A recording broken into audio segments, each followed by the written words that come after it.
and it may start off with some crazy level 1, but there's a good ward right in front of the Steel Steeds, so they can't go for anything proactive. It would require a member of GWA to walk into them, which probably is not going to be on the docket for today.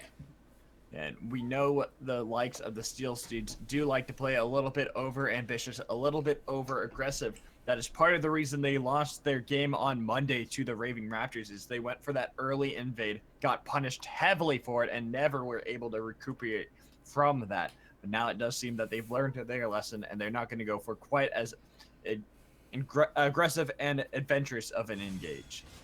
Yeah, it would be a tragedy, honestly, for this team. They expected to do very well here in groups. If they were to actually lose this game and not make it into playoffs, that would be a very big story for these guys. And at the same time, the gamers with attitude, they have been around for a while too, and they've got a lot to lose. They want to be moving on as well. Both of these teams, there's going to be no funny business. They are in it to win it here. And some of the lane matchups are going to be pretty exciting to watch as the game does unfold. Yeah, we have no bot lane and really getting a setup in that side of the map. They're just going to help out their junglers who really get a good leash, especially for the likes of King Brandon on that Amumu, desperately needing that in order to get into those ganking phases. Yeah, I mean, there's definitely gank setup all across the board. So much CC from a lot of these laners, but at least at the start of this game, I think top lane is actually pretty volatile. The Nautilus in these early levels, even though you think of him as being a big, beefy tank, he's relatively squishy, but he has pretty damn good shove and very, very good trading early on, especially once he does hit level 2 to get that big old shield to trade up against the Fiora. We may be seeing some 2v2 action up in the top lane with both of these junglers showing on up. Although if I had to call it, I would say that it would more than likely be in favor of Rebenold and please no ganks if that were to happen. Yeah, they have much more damage. We talked about the high base damage already coming in from Delrith, but it doesn't matter when you're faced off against the likes of a Fiora who just has good damage in general. Yeah, and a couple of things were actually going to go into that statement, because first of all, Rebenold actually went for 3 potion, which I don't think is necessary, but it means that he's basically just going to be full HP all the time. But on the flip side, Brandon actually went for a very early recall. He went ahead and bought himself some boots, so he will also be topped off on HP if these junglers do meet. But of course, the recall will set him behind in the sense that he is just now going to be clearing away his red buff, which has given time for wards to be placed, for the Scuttle Crab to be taken, and a lot of defensive lines to support this hard-shoving Fiora right now. Yeah, the Fiora almost was able to get that solo kill onto Delrith. It was not playing it as carefully as he honestly should have in that matchup. And then we see in the bot lane that Esu taking way too much damage from Neuroxio. Gotta be careful. We talked about the good 2v2 potential, but now in the mid lane, Cyrex, he's got himself caught out, flashing a little too late, using the barrier to keep himself, but it doesn't matter. There you go. Rebenold able to pick up the first blood. Very nicely done right there. Rebenold cleared the scuttle, skirted around the vision, and picked up the kill. At the same time, there was a gank attempt in the top lane that Please No Ganks was easily able to walk away from. So just going to be the 1 kill for GWA, starting off strong here. And I really do like this Gamers with Attitude composition. We said both these teams fairly good at pick. The difference being the top lane. You got a carry-oriented top laner in this Fiora who's already really doing well here in the top lane matchup. And at the same time, you've got a very powerful team fighter in the Caitlyn that should be able to keep this Lucian at arm's distance away. So Neuroxio actually getting meaningful damage down in trades. Bot lane should be difficult as long as Esu spaces correctly. Yeah, we'll see how Esu plays around that matchup as we get further into the match. But right now, we're just going to see a little bit of a gank coming in from Brandon, trying to see if he can get onto Please No Gank. Does get the flash out of them, but doesn't matter. And now in the bot lane, there was the death sentence that connected onto Neuroxio. He gets nice lantern! They got a really good lantern going into that engage, trying to see if they can get onto Neuroxio, but not going to finish up the kill, but they're going really far onto Heathens, who got the Dark Binding on Rebenold, locking him under the tower for a while, but not able to pick up the kill. Yeah, Rebenold held onto that body slam for so long, greeting for the kill onto Neuroxio, but Heathens was right in front of him. Had he just decided to focus down that Morgana, it could have easily been a kill for his team, and at the same time, Esu and Wings both holding on to their flashes could have been enough to flash forward and get a kill, but because they do keep those, they're going to deny a lot of CS, still be ahead in gold in the matchup, and hold on to those key summoners so they can get a kill later on, or so that they can escape from a gank by Brandon in the future. Brandon is getting up towards that spike where he wants to get to. He wants to get to that level 6, get that Curse of the Sad Mummy, so that his ganks can be a lot more impactful. As right now, he has to land those bandage tosses. If he doesn't land those, it does really hurt the gank potential that Amumu can bring to the table. Yeah, exactly. And, you know, whenever he tries to go top lane, there's going to be the riposte. But right now, actually, Delrith is trying to go for this fight, but he has to flash away, and that is so surprising. Their ganks. Yeah, this is bad because Chongi is here, and Delrith is level 6. That's good. Maybe he can stop it. But doesn't matter because there's also the section for Chongi. He gets the kill. Easy money. I just don't really know why Delrith is pushing so far forward right there. Didn't have any knowledge of where Chongi was, of where Rebenold was on the map. And because he'd already lost his flash, it was just time to sit underneath that turret. Nothing else could be done in that lane. Now you're down a summoner. Ganks will be even on that front, not to mention that he's got the ultimate now as well, so he can really just force an all-in onto Delrith whenever he wants to. Gonna have to be really careful if you're Delrith. He is too vulnerable even on this Nautilus getting into the level 6 mark.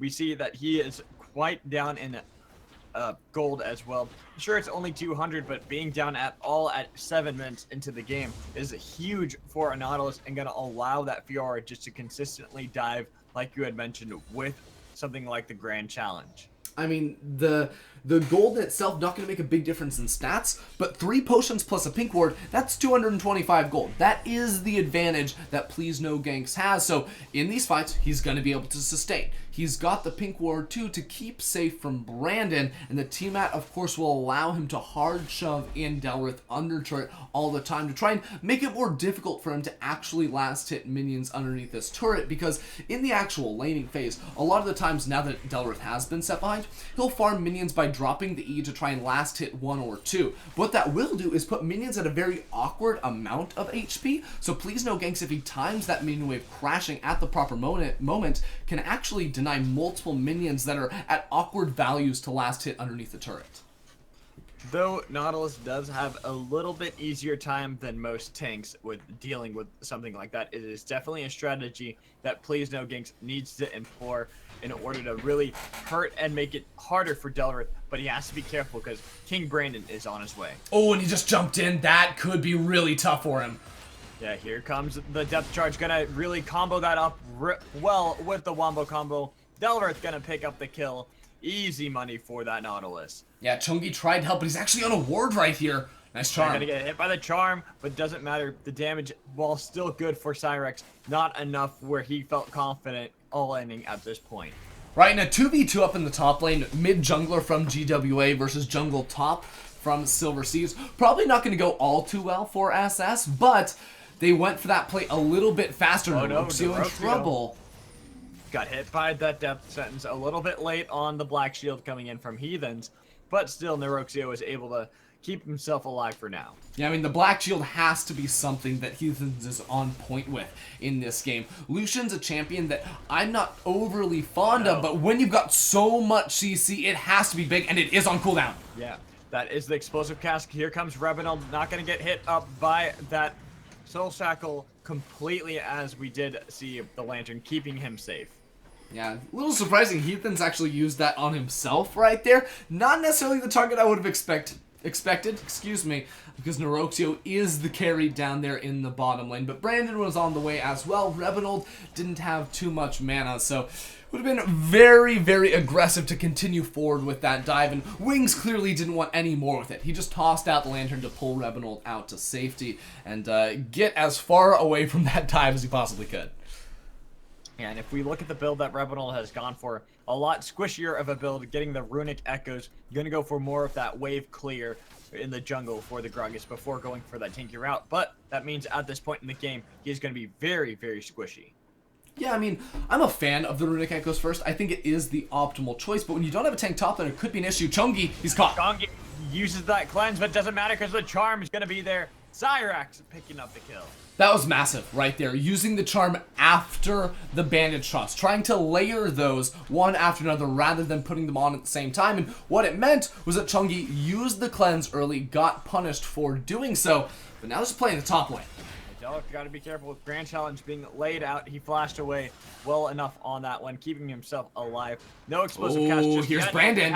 Yeah, They want Brandon fight. is there. They want to go for the Curse of the Sad Mummy. Oh, a little too Brandon. early. Not waiting for the response, but Revenant, he got himself caught out. Delrick is going to grab that depth choice. Oh, Now man. Brandon got hit in because the explosive cast came up perfectly in time for Revenant. Now, please don't get. He's got the gonna red go in buff. hard. He has the red buff. He wants to go onto Delrick, not having the mana just there, so he will escape.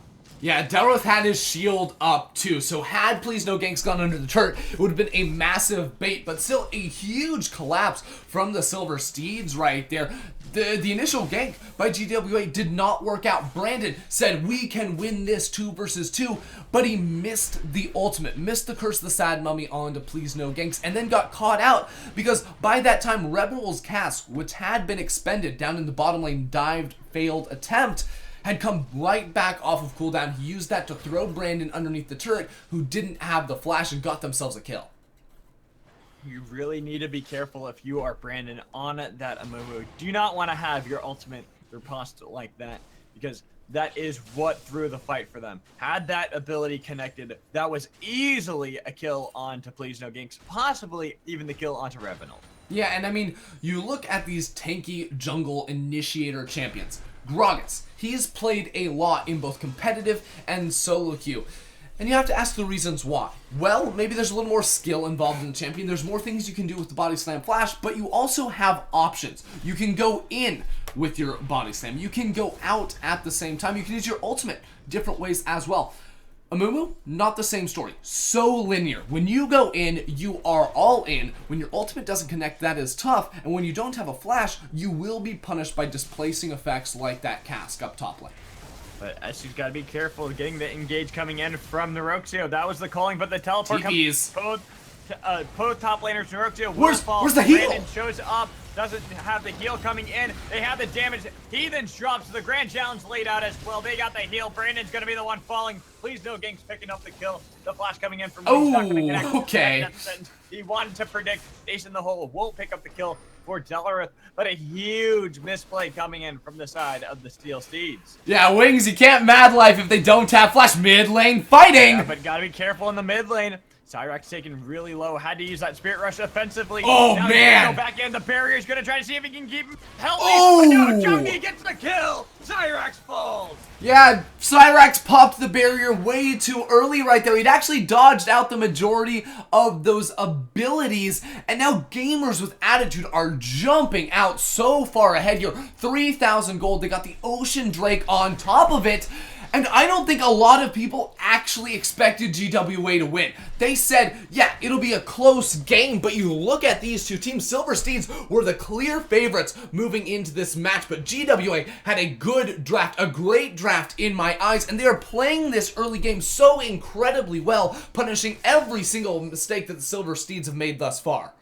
And that is a team comp that scales well into these team fights, into the mid game, into the sieges for the side of gamers with attitude. Everything is going in their favor right now. So if you are still a Steel Steeds fan, you have to ask yourself, how do they come back into this game? What do they got to do in order to really be able to hammer it home that they are going to take the game here and make it to the playoffs? Yeah, well, this mid-game should be their most powerful point, where Nautilus is a giant beefcake, where you got Ari, Lucian, these champions are really coming online, but they are pretty significantly behind their counterparts for the most. Brandon lands it!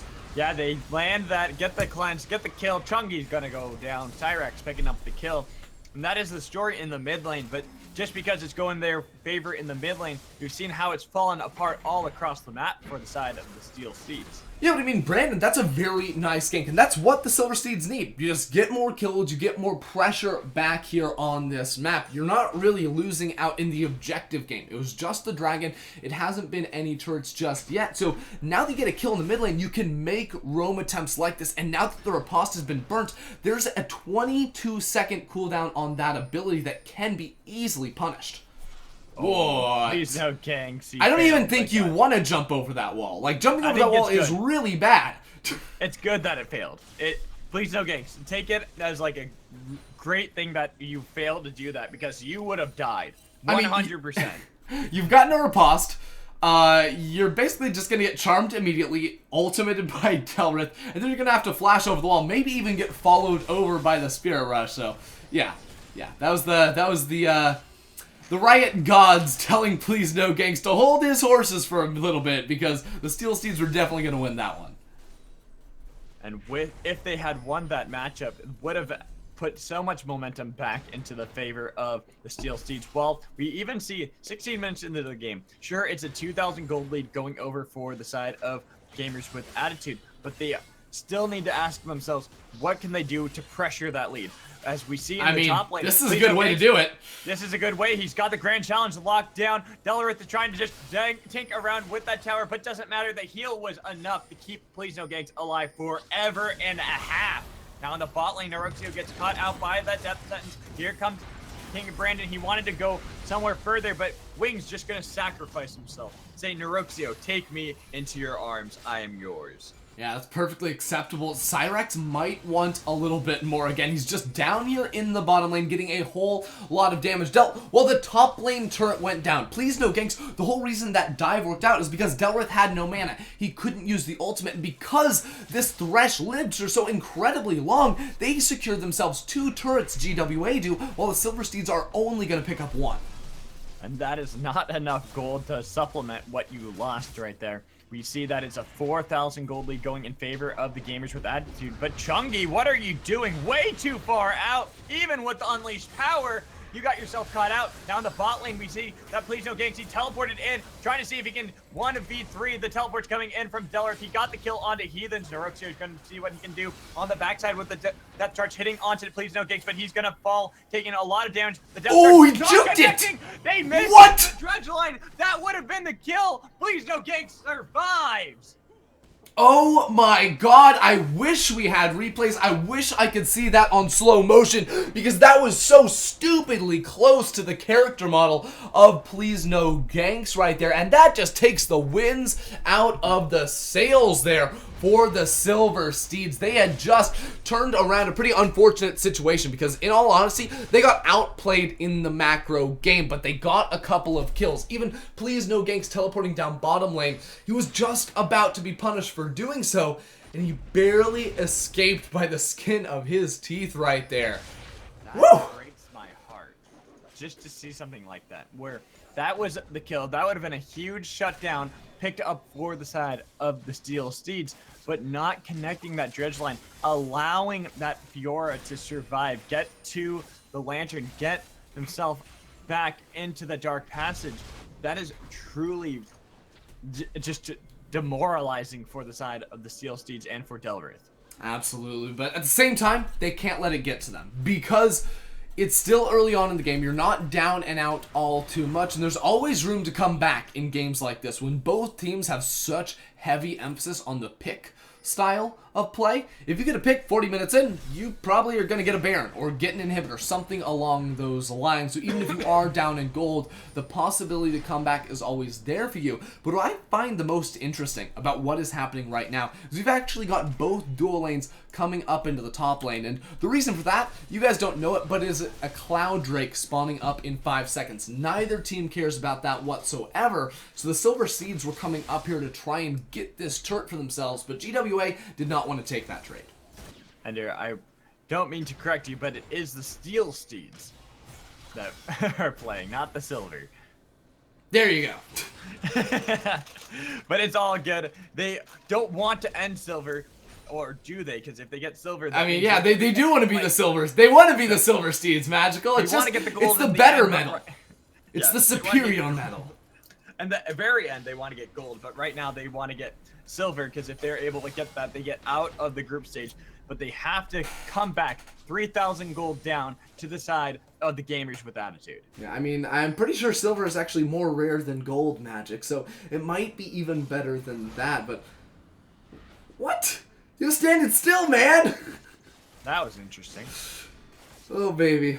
Today has been interesting, to say the least. Oh, That's but Esu got bad. hit by the Dark Binding. He uses the heal, not going to be enough. He flashes out. Here comes King Brandon, Oh! not connecting, but it doesn't matter. The tier's going to pick him up. As he used that Curse of the Sad Mummy. Huge cooldown on right now. Revenant trying to wrap around, but not going to be able to find anybody. But still, the kill on Esu is pretty massive for the side of the Steel Steeds. Yeah, and Esu's just got to play a little bit more cautiously. The mid lane, huge fight. Yeah, mid line, huge fight. That was the unleashed power onto Cyrax. No barrier used by that Ahri, so he will be fine. Lives another day, and no cleanse on that Syndra means that there is still the possibility that Chungi can survive any future games. Yeah, things are getting pretty crazy here on the Rift, guys. It feels like once one fight starts up, everyone else for both teams wants to go ahead and force things to happen themselves. But at the end of the day, it really was just the kill in the top lane, and even that doesn't mean too much because the Steel Steeds, Jesus, Steel Steeds still weren't able to get the turret in the top lane.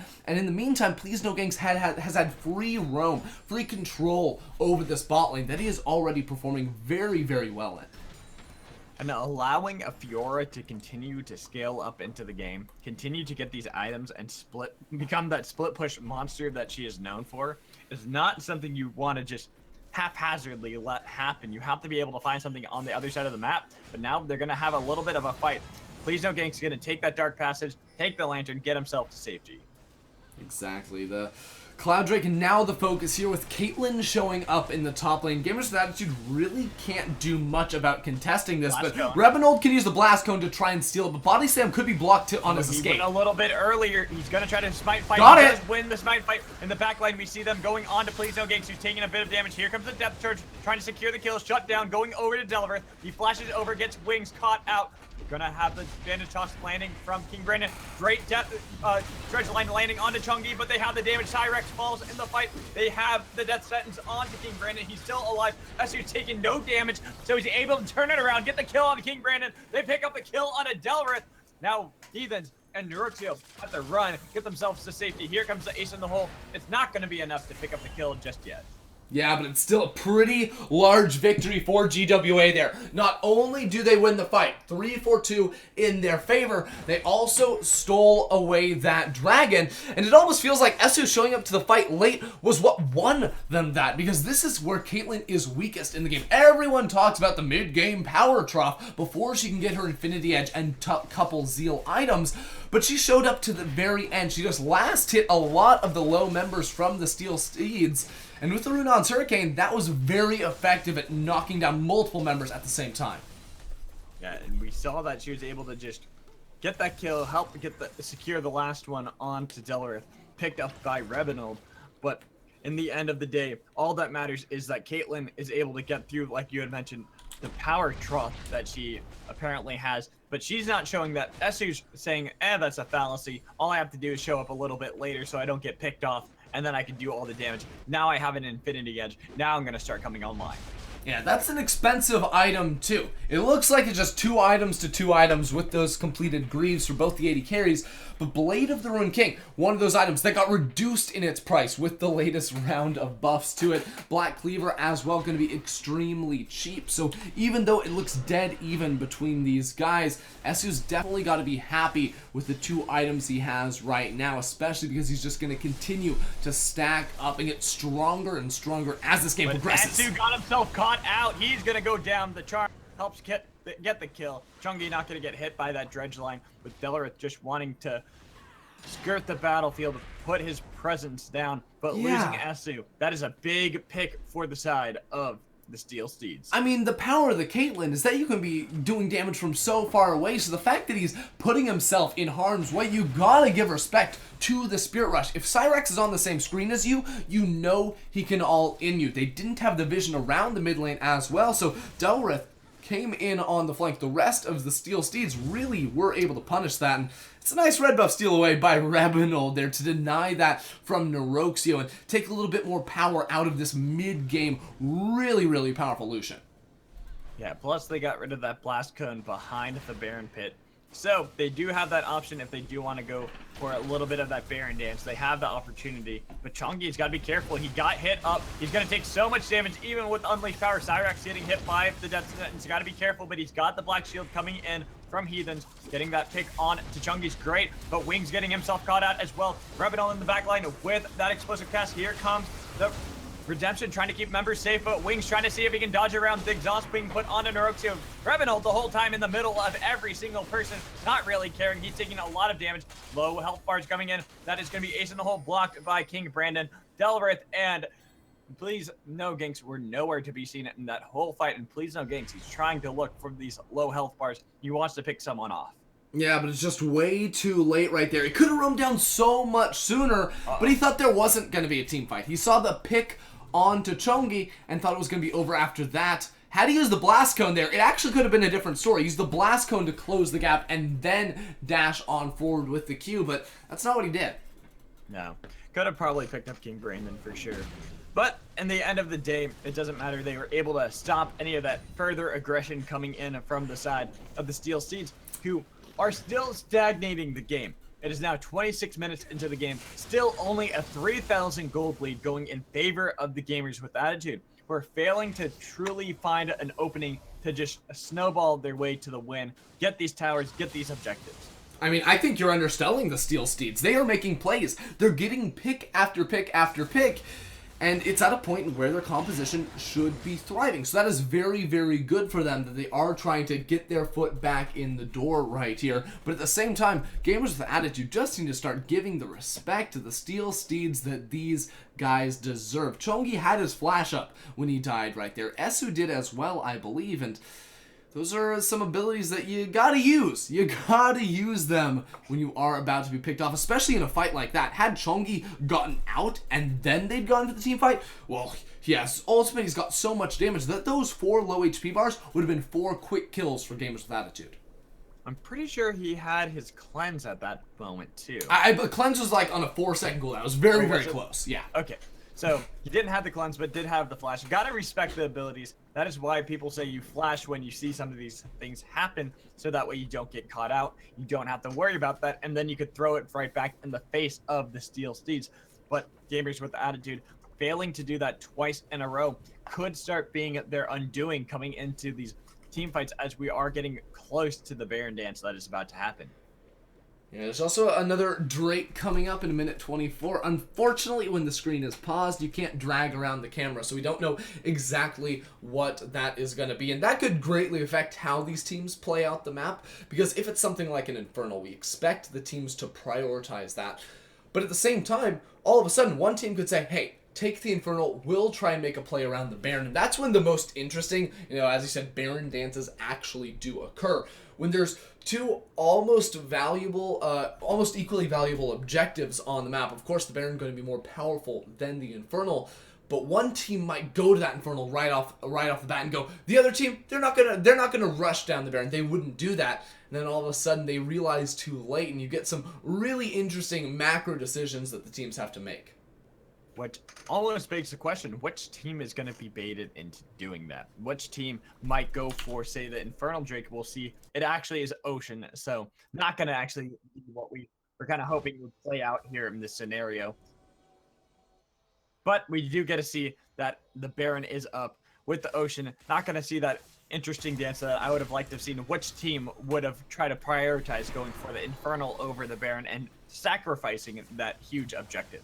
Yeah, and Ocean basically has no value in a game like this. It's all centered around poke, around all-in. So Ocean not going to have the same value as something that would let you team fight, and we're not seeing any poke lineups from either of these 2 squads. So really, that's not going to be the highest valued objective. I'd almost say even a Cloud Drake would be more valuable than the Ocean in a game like this. So the one that GWA do have, nice. Not going to be too meaningful, but if there's another one to come after, maybe could make something happen. I'd say the only benefit I could truly say for the Ocean is possibly for the comp built up by the side of Gamers with Attitude. They have a bit of a siege and a bit of a split push, but like you had mentioned, really probably the most worthless one to spawn up. The Cloud. Yeah, I mean, Yeah, I mean, like, if you're taking damage, you're going to take it from a Lucian and Ahri, and neither of those champions, that's actually really unfortunate, because Heathens might die for disconnecting right there. But, you know, going back to that point, Ahri, Lucian have to be really on top of you to actually get down any sort of damage. So, if Steel Steeds are going to be forcing a fight or going to be trying to get down any damage, they're going to have to put their bodies at risk, and it'll be an all-in. This is a good thing to actually mention right here. As we see Revenant, he's body slammed forward. He is locked into that right now, going on Heathens. If we look at the minimap, who's nearby? We have Neuroxio, we have Heathens. We actually do have Cyrax and King Brandon. They're on their way into this fight. Then on the flip side, we see that Wings is right behind Revenant with Chungi and Esu all nearby. Teleports for both top laners are available, so this could be the makings of a fight. Yeah, Delrith's probably not going to TP because he's relatively close by, but if he's going to path from where he is immediately to mid lane, that's going to take him about 10 seconds to get to the point of where this fight is. Please no ganks, with the time of this pause, they could try and, you know, plan out exactly what they want to have happen. He could teleport on in, that would be 4.5 seconds. We're going to find out exactly right now. Exactly, as we do see the Black Shield coming in, Ace in the hole gonna land on to Heathen. So Cyrax getting himself caught out. Nice! He's gonna get bursted down. Esu picking up the kill. King Brandon finally shows up. That's gonna be the flash body slam onto Neuroxio. Still no teleports coming in from Please No Ganks. There's no need. They got the kill onto Cyrax. They're gonna pick themselves up this objective. Yeah, and Please No Gank still in the top lane. That's absolutely massive. At the same time, Cyrax had his barrier, had his heal. Where are these summoner spells? Neither team has been using those when they really need to, and it has cost both of these squads pretty dearly right there, because at the start of that fight, Heathens, he got out no problem. Rebenold almost had the opportunity, if he wanted to turn that body slam into a flash onto the Lucian and pick off Neuroxio, but instead it was Cyrax going in aggressively and getting caught out by a max range explosive cast. That is the story. Is you have to respect what is being thrown at you literally from the explosive casts, as well as getting hit up by the Scatter the Weaks. Because if you get caught up by any of those things, it is too little, too late. You're not even gonna have a chance to flash away. Which begs the question, now that we've seen the pick coming in from the side of Gamers with Attitude, is this their way back into the game? Even though they had the advantage, they were looking like they were slowly losing the advantage, constantly getting picked off. Do you think that they're gonna consistently see that happening now? I mean, I think they're just going to scale better no matter what. So even if it stays dead, even if it stays this 4,000 gold lead, sure, they're not getting further ahead in their economy. But as far as compositionally and scaling-wise, they are going to get stronger and stronger and stronger. This Fiora, you haven't seen the half of it just yet. Delrith is going to continue to be punished. It's going to get worse for him, especially once Please No Ganks actually gets another lifesteal item. I'd expect to see him actually go down into the bottom lane to pressure that tier 2 while the rest of GWA set up around this Baron, because around the Baron, if they get the vision control, you've got traps to stop people from walking into the river. You've got thresh hooks. You've got all this pick potential, and you will always be able to put down the pressure while you know that the biggest tank on the side of Steel Steeds is down in the bottom lane. So it would be Brandon who's going for this sort of off-tank AP variation of the Amumu that would have to face check into a thresh hook and a cinder stun. Not necessarily the one you want to get caught out like that, because he's going to be bringing in, but Wings actually going to get collapsed on by Neuroxio, going to get hit up by the Dark Binding, taking a lot of damage. Cyrax picks up the kill with the Orb of Deception. So now losing that Thresh, another pick coming in for the side of the Steel Steeds. Yeah, it's those big issues here for Gamers with an Attitude, and this is a matchup where I think both teams are really, you know, falling victim to jitters. Honestly, it sounds silly, right? But this match really does mean everything for both these teams. It makes a big difference. Oh, gotta be careful. Oh, it's late! There's a lot of damage. That is gonna be the redemption, getting the heal. They get the kill on to Please No Ganks. It was way too late. That riposte needed to come out when the Dark Binding was coming at him, but he didn't get it. Got locked up, and he fell. Yeah, so many issues with that play right there. Sure, you're talking about mechanical misplays. That's the big culprit. But Please No Ganks flashed straight into the fog of war right there. He was not even on the right side of the map to begin with. And now you've got Esu matching this Nautilus down bottom lane. Honestly, the Steel Steeds could go straight onto this Baron if they wanted to for a 5 versus 3. Yeah. Why they haven't already is actually kind of baffling. They sent King Brandon into the mid lane. You're just giving time for the TP to come back up. That is definitely, I think, a misstep coming in from the side of the Steel Steeds. The jitters you were talking about, not necessarily sure what they want to do, and it allowed us way too much time for recuperation coming in from the gamers with attitude. Yeah, it's not even like GWA have good wave clear with this Thresh Gragas, but they're so tanky that the Steel Steeds can't actually die because Brandon isn't in the area. Because you don't have this giant Nautilus, you can't go for a dive, and instead they're getting a red buff, but that's not even that good. Yeah, but now they're going to go on to S2. Actually, they have the there damage. you go. They pick him off. That is a good thing. But now the top lane, Wings and Revenal, they went a little too far in. They wanted to start a fight that I don't think they could win. Wings taking a lot of damage, using that exhaust on to the likes of Neroxio. Now the bot lane, we actually see a jungle fight happening at the same time. This top lane, Wings getting taken out by Cyrex in the top lane. Revenal is going to fall down with the shutdown. Delorith's going to be the one sacrificed in the jungle, with King Brandon able to make his way to safety using the blast cone. So all in all, massive fights happening across the board, but very weird skirmishes. Messy, messy, messy, messy, messy magic. That's all I have to say. Neither team has a clear understanding of what they need to do right now. So you see this crazy stuff where there's two fights happening simultaneously on opposite ends of the map, and this split push down mid lane, I guess, from great gamers with attitude. Yeah, and the worst part about it is the Steel Steeds back off of the top lane, not even picking up that tier 2 themselves to counter what had just happened in the mid lane. So they lost a lot of pressure on the map. Sure, it looks like it's only 1,000 gold difference between the two teams, but the fact that the tower was not countered in the top lane is a huge misplay coming in from the Steel Steeds. Absolutely. And the fact that the Baron was not started up, too, just continues to baffle me. They had a Caitlyn bot lane, a Fiora dead for 20 seconds, and you don't even go for the Baron to get the Baron. You go for it to force them to fight here you. Comes that explosive cast from Revenal that he did catch out Cyrex, forced out the Spirit Rush. They got the body slam onto Neroxio. Here comes the ultimate. They tried using the he got hooked! They got a great death sentence onto Neroxio. He's dead. This is going to be Please No Ganks trying to use the Grand Challenge on to the Nautilus. He's going to proc 2 of the Vitals. That is a great hook onto Heathens as well. They get the kill onto that Morgana. Delorith just getting himself to the tower, trying to keep himself safe from Please No Ganks, who's able to finish off that Nautilus. Cyrax is going to be the next one. Chungi getting the kill. This is a huge fight win going over for the side of gamers. Yeah, attitude. I mean, they might just be looking for the end right here. It is 35 minutes, and they have a full minion wave and 40-second death timers on a couple of the members of the Steel Steeds. King Brandon will have to use his ultimate to try and keep this turret alive, but he got knocked out. Yeah, he got knocked out. Only hit it onto 2 members. That is 1 Nexus tower down. They're still way too long on most of these members. There's nothing King Brandon can do to stop this game from going down. He is going to just try his mightiest, but that is going to be the game. Holy cow! Steel Steeds are knocked out of the tournament. Absolutely absurd. Say hello to your final playoff contender, Gamers with Attitude, in just under 35 minutes. Take that game absolutely on a knife's edge at the end right there. It looked like Gamers with Attitude had the potential to throw multiple times, getting caught out, not using their summoner spells, but the Steel Steeds didn't pounce on anything. They made mistakes too, and at the end of the day, it was just the difference between a won 5 versus 5 team fight and a lost team fight for the Steel Steeds that sent them home.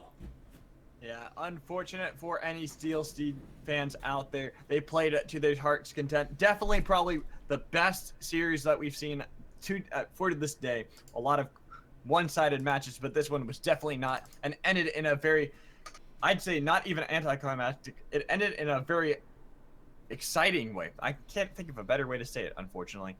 But I mean, we got a team to actually kill the Nexus. It wasn't minions, so with that, I'm at least content.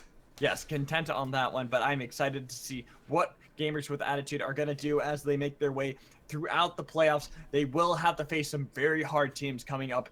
All of the first place ones are going to be on the block, such as the likes of Hayes, such as the likes of Edge. We talked about Raving Raptors, Integrity, all teams that you have to fear if you are a Gamers with Attitude fan. But we'll find out how they face further in the playoffs, but that is going to do it for us here today at the Go&FUN Esports Tournament. Guys, I hope you enjoyed everything, and we'll be back on Monday for more games and more excitement. So please join us then.